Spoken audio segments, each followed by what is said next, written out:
And now, ladies and gentlemen, the President of the United States.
We meet in an hour of change and challenge, in a decade of hope and fear, in an age of both knowledge and ignorance. The greater our knowledge increases, the greater our ignorance unfolds. Despite the striking fact that most of the scientists that the world has ever known are alive and working today, despite the fact that this nation's own scientific manpower is doubling every 12 years in a rate of growth more than 3 times that of our population as a whole.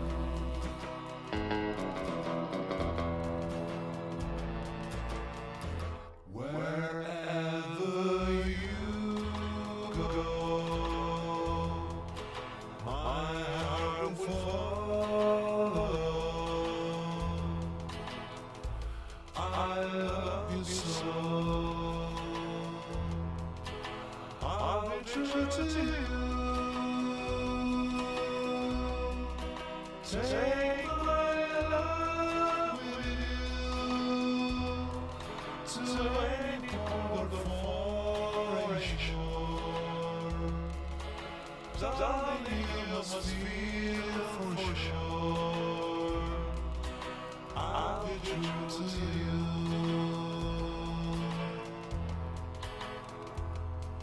Soldier boy, I'm your baby soldier boy. The printing press came this year, and then less than 2 months ago, during this whole 50-year span of human history, the steam engine provided a new source of power. Newton explored the meaning of gravity. Last month, electric lights and telephones and automobiles and airplanes became available. Only last week did we develop penicillin and television and nuclear power. And now, if America's new spacecraft succeeds in reaching Venus, we will have literally reached the stars before midnight tonight. This is a breathtaking pace, and such a pace cannot help but create new ills as it dispels old. New ignorance, new problems, new dangers. Surely the opening vistas of space promise high costs and hardships, as well as high reward. So it is not surprising that some would have us stay where we are a little longer, to rest, to wait. But this city of Houston, this state of Texas, this country of the United States was not built by those who waited and rested and wished to look behind them.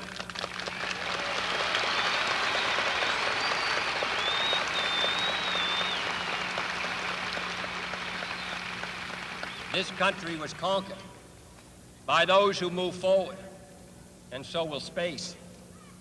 William Bradford, speaking in 1630 of the founding of the Plymouth Bay Colony, said that all great and honorable actions are accompanied with great difficulties, and both must be enterprised and overcome with answerable courage. If this capsule history of our progress teaches us anything, it is that man in his quest for knowledge and progress is determined and cannot be deterred. The exploration of space will go ahead, whether we join in it or not. And it is one of the great adventures of all time. And no nation which expects to be the leader of other nations can expect to stay behind in this race for space. Those who came before us made certain that this country rode the first waves of the Industrial Revolution, the first waves of modern invention, and the first wave of nuclear power. And this generation does not intend to founder in the backwash of the coming age of space. We mean to be a part of it. We mean to lead it.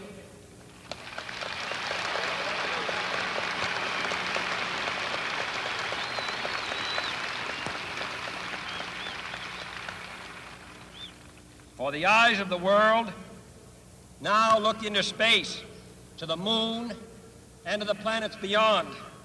And we have vowed that we shall not see it governed by a hostile flag of conquest, but by a banner of freedom and peace.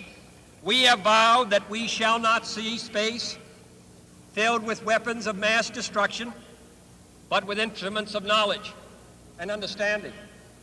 Yet the vows of this nation can only be fulfilled if we in this nation are first, and therefore we intend to be first.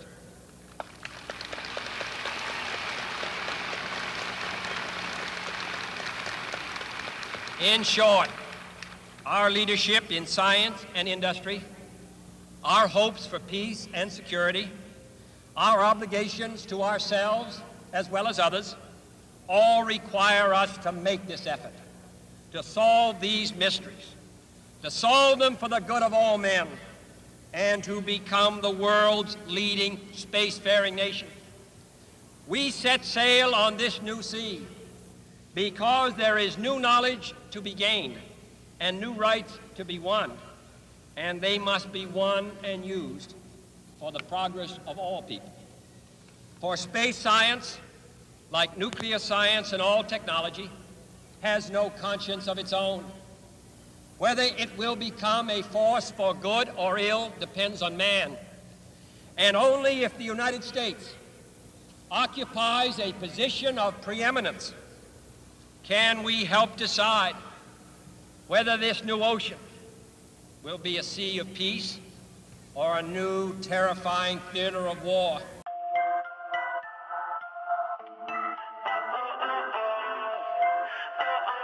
Or a new terrifying theater of war. Nunca se ve bailando en la pista sola. Llega a montarla con sus amigas gastando el dólar. Me dice peso, ¿qué será lo que tiene esa morra? La conozco de antes, es una experta rompiendo el cora. Ella es peligrosa. Or a new terrifying theater of war.